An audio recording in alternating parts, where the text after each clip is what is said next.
નમસ્કાર, અમારા વિશેષ કાર્યક્રમ બેઠક બોલે છે માં હું છું નિશિત રાજ્યગુરુ। અમદાવાદ પૂર્વ લોકસભા બેઠક અંગે ચર્ચા કર્યા બાદ આજે આપણે પશ્ચિમ લોકસભા બેઠક અંગે ચર્ચા કરીશું। લોકોની વધતી સમસ્યાઓ અંગે વાત કરીશું, લોકોના સળગતા પ્રશ્નો અંગે વાત કરીશું, સાથે સાથે છેલ્લા 5 વર્ષમાં કેવો અને કેટલો વિકાસ થયો છે અને લોકો આ વિકાસથી કેટલા પ્રભાવિત છે તે અંગે પણ ચર્ચા કરીશું। પરંતુ તે પહેલા પશ્ચિમ અમદાવાદની વાસ્તવિકતા અને રાજકીય ગણિત પર એક નજર કરીએ।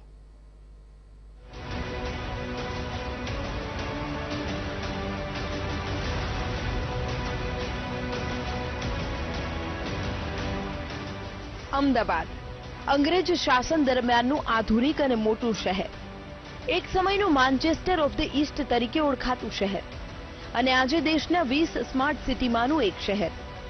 આજે આપણે સ્માર્ટ સિટીની હરોળમાં ઉભેલા અમદાવાદના રાજકારણ અંગે વાત કરીશું।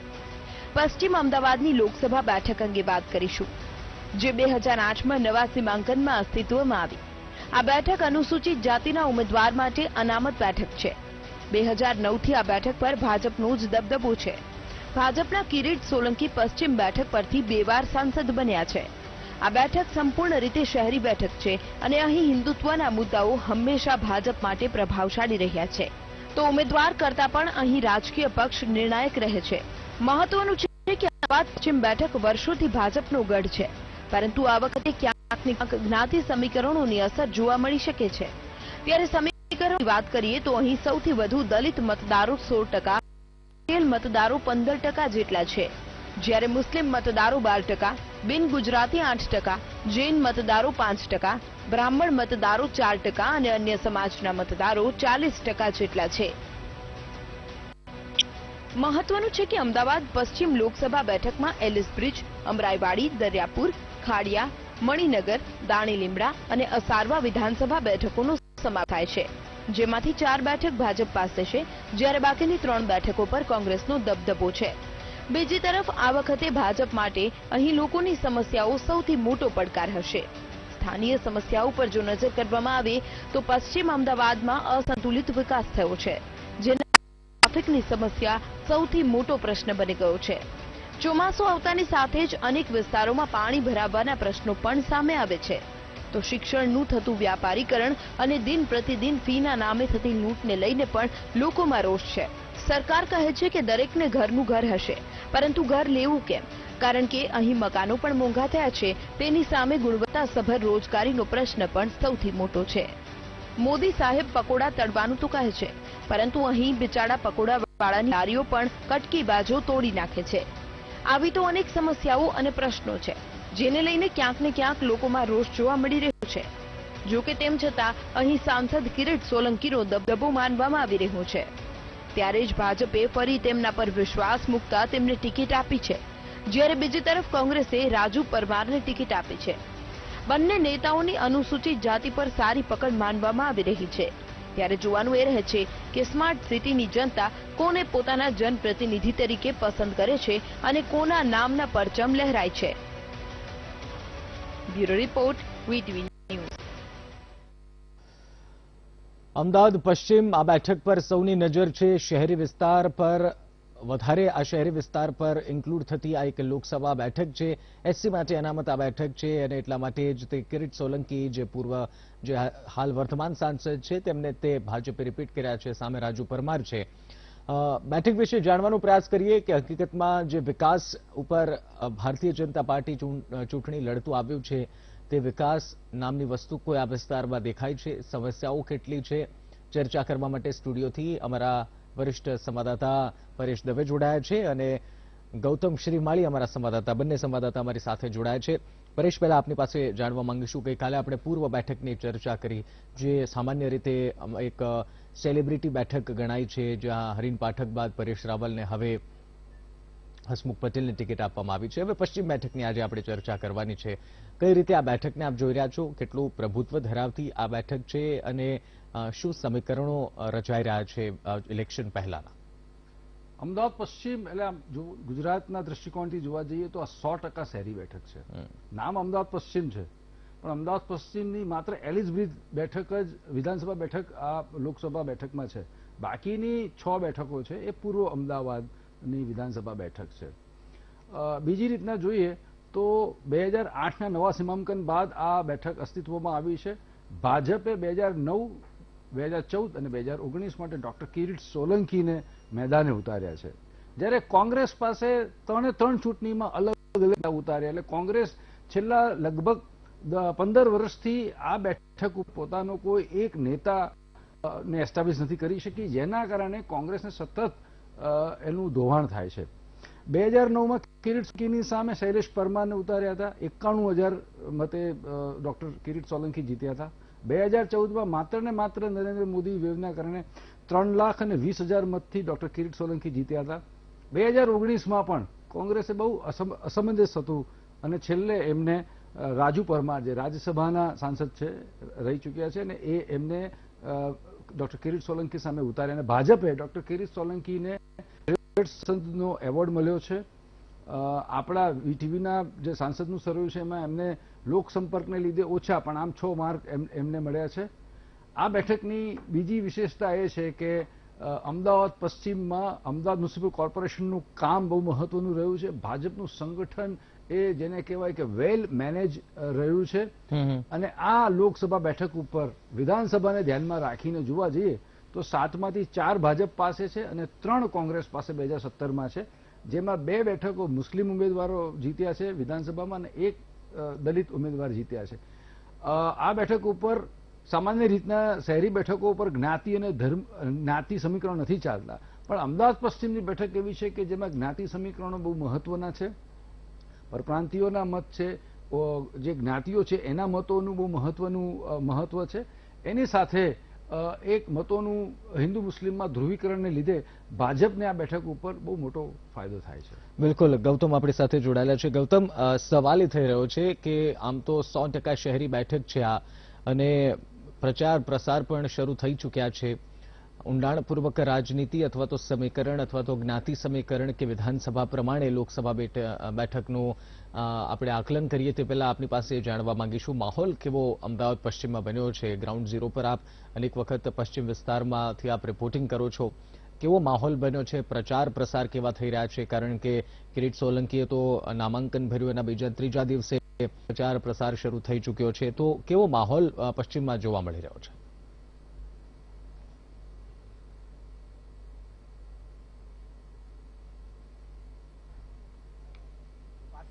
કે જે રીતે જે 2014 આ જે ઇલેક્શન છે 2019નું, એ ખૂબ જ ઇન્ટરેસ્ટિંગ ઇલેક્શન કહી શકાય છે. કારણ કે અગાઉ બે વખત મોટી લીડથી જે કિરીટ સોલંકી છે તેમણે દાવેદારી નોંધાવી હતી અને જીત્યા છે, અને હવે આ ત્રીજી વખત એટલે કે જીતની હેડ્રિકની વાત છે, તેની ચર્ચા પશ્ચિમમાં થઈ રહી છે. હવે ત્યારે તેમની સામે રાજ્યસભાના સાંસદ એવા રાજુ પરમારને ઉતારવામાં આવે છે, તે પણ પ્રચાર પ્રસાર અર્થે જોડાઈ ચૂક્યા છે. પરંતુ બંનેના રોડ શોમાં અનેક તફાવતો છે તે જોવા મળી રહ્યા છે. બંનેના પ્રચાર પ્રસારમાં પણ જે વેગ છે તેમાં જે કહી શકાય કે કિરીટ સોલંકી જે પ્રચાર પ્રસારનો વેગ છે તે ખૂબ મોટા પ્રમાણમાં જોવા મળી રહ્યો છે. તેની રેલી હોય કે રોડ શો હોય કે નામાંકન પત્ર ભરવા જતા હોય ત્યારનો રોડ શો હોય, આ તમામ જે ભવ્ય રોડ શો છે તે જોવા મળી રહ્યા છે. એની સામે કોંગ્રેસના જે ઉમેદવાર રાજુ પરમાર છે તેમને ક્યાંક ને ક્યાંક પ્રચાર પ્રસારમાં જે કહી શકાય કે નહિવત પ્રમાણમાં જે જોવા મળી રહ્યા છે. એટલે કે આ જે પ્રચાર પ્રસારની વાત કરવામાં આવે કે બંનેના જે ડોર ટુ ડોર પ્રચાર કરવાની વાત આવે તો કિરીટ સોલંકી છે તે આમ તો જોવા જઈએ તો પશ્ચિમ વિસ્તારમાં પોળોનો પણ સમાવેશ થાય છે. હિસ્ટોરિકલ પ્લેસ પણ પોળોને દરજ્જો મળ્યો છે, અમદાવાદને હિસ્ટોરિકલ જે સિટીનો દરજ્જો મળ્યો છે. ત્યારે હિસ્ટોરિકલ કહી શકાય તે પોળોમાં પણ આ કિરીટ સોલંકીનો દબદબો છે તે જોવા મળી રહ્યો છે. અનેક પ્રશ્ન હોય, પ્રશ્નને લઈ અને ક્યાંક ને ક્યાંક જે રીતે કહી શકાય કે જે કિરીટ સોલંકી છે તે લોકોના સંપર્ક સુધી પહોંચ્યા છે, લોકોની વાત છે તે સાંભળી છે, તે પ્રકારના જે અહેવાલ છે તે સામે આવી રહ્યા છે, લોકો સુધી પહોંચતા હોય તે પ્રકારની જે વાત છે તે સામે આવી રહી છે. બંને નેતાઓ છે તે પૂરજોશમાં પ્રસારમાં લાગી રહ્યા છે. સાથે સાથે વાત કરવામાં આવે તો આ 7 વિધાનસભા સીટથી લઈ અને એક લોકસભાની સીટ બનતી હોય છે, અત્યારે 4 જે વિધાનસભાની જે સીટ છે સીટમાં જે ભાજપનો દબદબો છે, જ્યારે 3 સીટમાં જે કોંગ્રેસ છે તેનો દબદબો છે. એટલે કહી શકાય કે જે મતોનું જે મત છે તેના વિભાજિતની વાત કરવામાં આવે, પરંતુ જે 4 જે સીટ છે, જે વિધાનસભાની સીટ છે જે પશ્ચિમ વિસ્તારમાં આવે છે, પશ્ચિમ વિસ્તારની જે સીટો છે તેને લઈ અને કહી શકાય કે તેમાંથી મતો છે તેનું મતનું મોટા પ્રમાણમાં જે મતો છે 2009ની વાત કરવામાં આવે, 2014ની વાત કરવામાં આવે તો સૌથી વધારે મતો આ 4 સીટ એટલે કે જે હાલ જે 4 સીટ છે, 4 સીટમાંથી જે પશ્ચિમના જે સાંસદ છે એટલે ભાજપને મળી છે. સાથે સાથે કોંગ્રેસની વાત કરવામાં આવે તો કોંગ્રેસ છે તેને એટલી બધી સીટ મળી નથી. સાથે સાથે એ પણ વાત કહી શકાય કે જે રીતે જે અર્બનાઇઝેશનની વાત સામે આવી રહી છે, અર્બનાઇઝેશનના મુદ્દાઓ પણ સાથે સાથે આવી રહ્યા છે. એટલે તમામ જે મુદ્દાઓ છે તે અહીં જોવા મળી રહ્યા છે. એટલે કહી શકાય કે હાલ તો પ્રચાર પ્રસાર બંને નેતાઓ છે તે પૂરજોશમાં કરી રહ્યા છે, રોડ શો પણ ચાલી રહ્યા છે. એટલે કહી શકાય કે કેવી રીતે આ બંને જે સાંસદ તરીકેની જે ઓળખ છે તે ધરાવી રહ્યા છે, બંને સાંસદ તરીકેનો અનુભવ ધરાવી રહ્યા છે. અત્યારે કયા સાંસદનો અનુભવ કેટલો કામ લાગે છે એ વાત પર આ જે આખી ચૂંટણી છે તે જોવાઈ રહી છે. જી બિલકુલ પરેશ, આમ પશ્ચિમ વિસ્તારમાં આમ જોઈએ તો એક તો સવાલ એ થઈ રહ્યો છે કે અમદાવાદ પશ્ચિમ વિસ્તાર, પશ્ચિમ લોકસભામાં જે કાવતી અમરાઈવાડી બેઠક છે તેના ધારાસભ્યને ટિકિટ આપવામાં આવી અમદાવાદ પૂર્વની. તો એક તો એ સમીકરણ સમજવું થોડું અઘરું છે અને બીજું એક જે પશ્ચિમ વિસ્તાર અમદાવાદ પૂર્વ અને પશ્ચિમ જ્યારે આપણે કમ્પેર કરીએ 100% જ્યારે શહેરી વિસ્તાર પશ્ચિમ બેઠકમાં આવતો હોય તો ક્યાંક ઇનબેલેન્સ અથવા તો અસંતુલિત એક વિકાસ જોવા મળી રહ્યો છે. કારણ કે 100% શહેરી બેઠક ચોક્કસથી છે પરંતુ હજી પણ ઘણી સમસ્યાઓથી આ વિસ્તાર ઝઝૂમી રહ્યો છે. અમદાવાદ પશ્ચિમમાં આપણે જો વાત કરીએ તો એક જ બેઠક છે એલિસબ્રિજ જે અમદાવાદની પશ્ચિમ છે, બાકીની 6 બેઠક એ અમદાવાદ પૂર્વની છે અને આ 100% શહેરી બેઠક છે. આમાં કોઈ ગ્રામીણ વિસ્તારનો સમાવેશ થયો નથી. 2009થી વાત કરીએ તો આ બેઠક ઉપર પક્ષ મહત્વનો છે, ઉમેદવાર નહીં. અનામત બેઠક છે પણ પક્ષ મહત્વનો છે. જે આ બેઠકના મતદારો છે એ પક્ષના સિમ્બોલને ધ્યાનમાં રાખીને મતદાન કરે છે. આમ જોવા જઈએ તો 2014માં આ બેઠક ઉપર પ્રમાણમાં ઓછું મતદાન થયું હતું. એના 2 કારણ છે. એક કારણ એ છે કે જે રીતના આ બેઠકમાં જે નવી રચાયેલી હતી અનામત બેઠકને લઈને એક વિશ્વાસ હતો કે ભાઈ ભાજપના જ ઉમેદવાર જીતી જશે. અમદાવાદ પશ્ચિમમાં 2 વિરોધાભાસ છે. એક જે એલિસબ્રિજ વિસ્તાર છે ખૂબ વિકસિત છે અને પૂર્વનો જે વિસ્તાર છે વિકસતો વિસ્તાર છે. પણ પૂર્વના વિસ્તારમાં જોઈએ તો આધુનિક વિકાસનું મોડેલ એ મેટ્રો ટ્રેન પૂર્વથી શરૂ થઈ છે.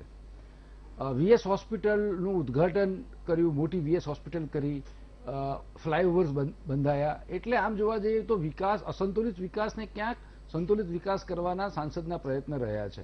સાંસદે એસજી હાઈવેના વિકાસ માટે પણ બહુ મોટી ભૂમિકા ભજવી છે.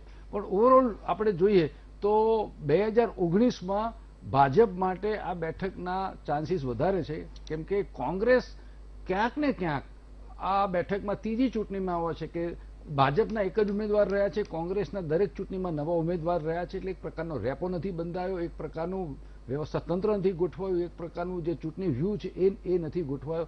ખૂબ મોડેથી એમને ઉમેદવારની પસંદગી કરી હતી. એટલે ભાજપનું પલ્લું ભારે હોય એવું લાગે છે આ બેઠકમાં. અને બીજું પણ એક છે કે અમદાવાદ શહેરનો મતદાતા છે એ હિન્દુત્વના મુદ્દાની સાથે કોર્પોરેશને કરેલા વિકાસના કાર્યથી એની સામે એટલી બધી ફરિયાદ નથી. બીજી વસ્તુ એ છે કે શહેરી મતદારો હંમેશા એક રાષ્ટ્રીય મુદ્દાને લઈને જતા હોય છે. તો આ વખતે મહત્વનો રાષ્ટ્રીય મુદ્દો આ ચૂંટણીમાં નરેન્દ્ર મોદીને ફરી વખત લાવવાનો મુદ્દો છે. એટલે અને બીજી રીતના કહીએ તો કોંગ્રેસ જે કાઉન્ટર મુદ્દા રજૂ કરવાના હોય એની જે મતદારોમાં સ્વીકાર્યતા છે એ પશ્ચિમ અમદાવાદના મતદારો પાસે કોંગ્રેસ જે દલીલ કરે છે એ સ્વીકારી નથી શકતી. કેમ કે વિકાસ જોયો છે, એમને મેટ્રો ટ્રેન જોઈ, એમને ફ્લાયઓવર્સ જોયા, નવી વીએસ હોસ્પિટલ જોઈ. એટલે ઓવરઓલ વાત કરીએ તો ભાજપનું પલ્લું ભારે અને કોંગ્રેસ ક્યાંક ને ક્યાંક ઉમેદવાર પસંદગીથી માંડીને ઉમેદવારને રિપીટ કરવાથી માંડીને વ્યૂમાં એ ભાજપ કરતા પાછળ લાગે છે અત્યારે. બિલકુલ ક્યાંક એક્સપેરિમેન્ટ આ બેઠક પર કોંગ્રેસ લાંબા સમયથી અલગ અલગ પ્રકારના એક્સપેરિમેન્ટ કરતું હોય તેવું લાગી રહ્યું છે. બિલકુલ આગળ પણ અમદાવાદ પશ્ચિમ બેઠક વિશે ચર્ચા કરીશું. એ જાણવાનો પ્રયાસ કરીશું કે વિધાનસભામાં જે પરિણામ આવ્યું, 7 વિધાનસભામાંથી 3 વિધાનસભામાં કોંગ્રેસની જીત થઈને 4 વિધાનસભા બેઠક પર ભાજપના ઉમેદવારની જીત થઈ છે. તેની શું અસર પડી શકે છે તેના વિશે પણ જાણીશું. હાલ રોકાઈએ એક બ્રેક માટે. જોઈ રહ્યા છો બેઠક બોલે છે. આપણે વાત કરી રહ્યા છીએ અમદાવાદ પશ્ચિમ બેઠક વિશે ચર્ચા કરી રહ્યા છીએ અને ચર્ચા આપણે આગળ વધારીએ. સૌથી મોટો સવાલ ગૌતમ એ પણ થઈ રહ્યો છે કે જે પ્રમાણે ભારતીય જનતા પાર્ટી 2014માં પરફોર્મ કર્યું અને ત્યારબાદ વચમાં 2017ની વિધાનસભા આવી 7 વિધાનસભા બેઠક જે પશ્ચિમને અસર કરે છે તેમાંથી 3 વિધાનસભા બેઠક પર કોંગ્રેસનો વિજય થયો.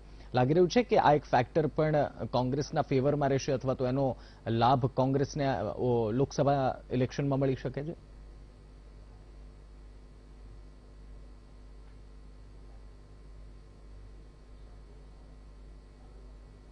તર્ક વિતર્કો અનેક છે. સાથે સાથે 4 સીટો છે તે કહી શકાય કે વિધાનસભાની જે 7 સીટોમાંથી જે લોકસભા સીટ બનતી હોય છે તેમાંથી જે 4 સીટ છે તેમાં ભાજપ છે તેમણે મજબૂત દાવેદારી કરી છે. સાથે સાથે કહી શકાય કે જે 7 સીટો છે તેમાંથી એક અનુસૂચિત જાતિ એટલે કે અસારવાની જે સીટ છે તે પણ એસસી સીટ એટલે કે અનામત સીટ આવે છે અને તેમાં પણ જે ભાજપ છે તે મજબૂત દાવેદારી નોંધાવી હતી અને ત્યારબાદ ભાજપનો વિજય થયો હતો. એટલે કહી શકાય કે આ પણ તેના ફેવરમાં રહી શકે છે. અહીં પણ મતદારોની અસર છે તે પશ્ચિમ લોકસભાની સીટમાં જોવા મળી શકે તે પ્રકારની જે વાત છે.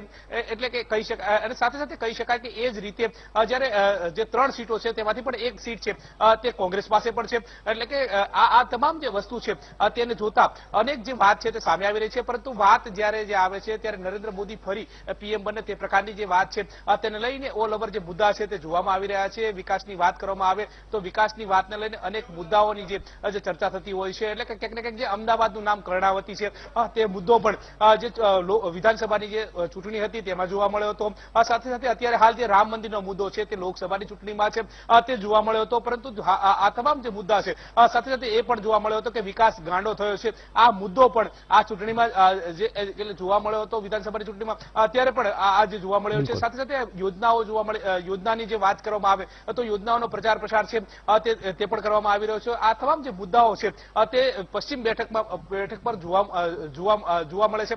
ત્યારે સાથે સાથે ઉત્તર એટલે કે કહી શકાય કે આંતરરાજ્યના લોકો છે તે પેટીઓ રડવા માટે આવતા હોય છે અને મોટા ભાગના જે લોકો છે તે અમદાવાદ જે પશ્ચિમ જે સીટ છે તે વિસ્તારમાં રહેતા હોય છે. એટલે આ તમામ જે મુદ્દાઓ છે તે જોડી શકાય છે અને તેને લઈ અને હાલ તો આ તમામ જે મુદ્દાઓ છે તે આ જે ચૂંટણીમાં છે એટલે કે લોકસભાની ચૂંટણીમાં છે તે જોવા મળી રહ્યા છે અને આ જે સમીકરણો છે તેના દ્વારા બંધાતા હોય છે. જી બિલકુલ. પરેશ, સમસ્યાઓની વાત કરીએ. આપણે પહેલા પણ વાત કરી કે એક સંતુલિત વિકાસ કરવાના પ્રયત્નો ઘણા બધા થયા પરંતુ તેમ છતાં હજુ પણ પશ્ચિમ વિસ્તારની સમસ્યાઓ ઘણી બધી છે. 2014 અને એની પહેલા 2009માં જે વાતાવરણ હતું એ કંઈક અલગ હતું પરંતુ 2014 બાદ એક પાટીદાર આંદોલન પણ આવ્યું અને આ સીટ પર પાટીદારો મતદારોની સંખ્યા પણ વધુ છે. આંદોલનો પણ થયા. 2014 કરતા 2019માં હવે લોકસભાની ચૂંટણી આવી છે. કઈ રીતે આપ જોઈ રહ્યા છો? કયા કયા ફેક્ટર્સ અસર કરશે અને શું હવે એ વેવમાં સાંસદો અથવા તો જે ઉમેદવારો છે તરી જશે કે હકીકતમાં પોતે કરેલા જે કાર્યો છે તેને મતદારો સમક્ષ રજૂ કરવા પડશે? 2019માં જે શહેરી મતદારો છે એ અબ કી બાર ફિર સે મોદી સરકાર એ તરફ જશે. કેમ કે શહેરી મતદારોનું બહુ કમિટમેન્ટ ભાજપ સાથે રહ્યું છે. મતોનું ધ્રુવીકરણ થયું છે અને અમદાવાદ પશ્ચિમની જે આપણે વાત કરીએ તો અમદાવાદ પશ્ચિમમાં જે સૌથી વધુ જેને બિગ ટિકિટ આઇટમ કહેવાય એ મેટ્રો ટ્રેન એ વિકાસના સ્વરૂપે રજૂ કરવામાં આવ્યું. નરેન્દ્ર મોદી વડાપ્રધાને એમનું ઉદઘાટન કર્યું. વીએસ હોસ્પિટલ એ આરોગ્ય માટે ની મોટી સવલત ઊભી કરી. એની સાથે ફ્લાયઓવર્સ બાંધ્યા છે કે જે સીધા જ વિકાસની સાથે જોડી શકાય. એટલે અમદાવાદ પશ્ચિમમાં ખાસ કરીને કોર્પોરેશને જે વિકાસના કામ કર્યા છે એનો લાભ વિધાનસભામાં મળ્યો, એનો લાભ લોકસભામાં પણ મળશે. રહી વાત એ જે 3 બેઠક કોંગ્રેસ જીતી છે એની, તો એલિસ બ્રિજ, અમરાઈવાડી અને મણિનગર છે એ મધ્યમ વર્ગના લોકો છે, સવર્ણ લોકો છે, પરપ્રાંતીય લોકો અહીંયા આગળ અમરાઈવાડીમાં અને મણિનગરમાં છે. એ બધા ભાજપની વોટ બેંક ગણાય છે. એની સાથે દાણી લીમડા અને જમાલપુર જે બેઠક છે એમાં મુસ્લિમ સમાજ છે એ સામાન્ય રીતે કોંગ્રેસ તરફી મતદાન કરે છે. પણ એને કાઉન્ટર કરવા માટે તમે જુઓ તો અસારવા, મણિનગર, અમરાઈવાડી અને એલિસ બ્રિજ એના સવર્ણ મતદારો જે છે એ સવર્ણ મતદારો, મધ્યમ વર્ગના મતદારો અને પરપ્રાંતિયો એ આ વોટ ખાસ કરીને લોકસભામાં આ જે મતોનું ધ્રુવીકરણ છે, વિભાજન છે એને સરખી રીતના કરી દે છે. એટલે જ તમે જુઓ તો 2017માં જે વિધાનસભાની ચૂંટણી થઈ એમાં કોંગ્રેસ કરતા ભાજપને લગભગ 1,80,000 મત વધારે મળ્યા હતા. એ શહેરી મતદારો જે છે એ લોકસભામાં રાષ્ટ્રીય મુદ્દા સાથે જતા હોય છે. રાષ્ટ્રીય અભિમાન, કેમ કે નરેન્દ્ર મોદીને ફરી વખત વડાપ્રધાન બનાવવાના છે એ મુદ્દાને લઈને મતદાન નું એમનો જોક વધારે હોય છે. એટલે ક્યાંક ને ક્યાંક એ ભાજપ છે એ વધારે ફોકસ છે, વધારે ક્લિયર છે અને લાભ ભાજપ તરફ જાય એવું લાગે છે. બિલકુલ. પરેશ અને ગૌતમ, આપ બંને અમારી સાથે જોડાયા બદલ ખૂબ ખૂબ આભાર. તો અમદાવાદ પશ્ચિમ બેઠકની આપણે પશ્ચિમ બેઠકમાં સમસ્યાઓ અનેક છે, પરંતુ પ્રચાર પ્રસાર જે રીતના ચાલી રહ્યો છે, બંને પક્ષ જીતનો વિશ્વાસ વ્યક્ત કરી રહ્યા છે. ત્યારે આવનારા સમયમાં એ નક્કી થશે કે અમદાવાદ પશ્ચિમ પર કોણ રાજ કરે છે. બુલેટિનમાં અત્યારે બસ આટલું છે. નમસ્કાર.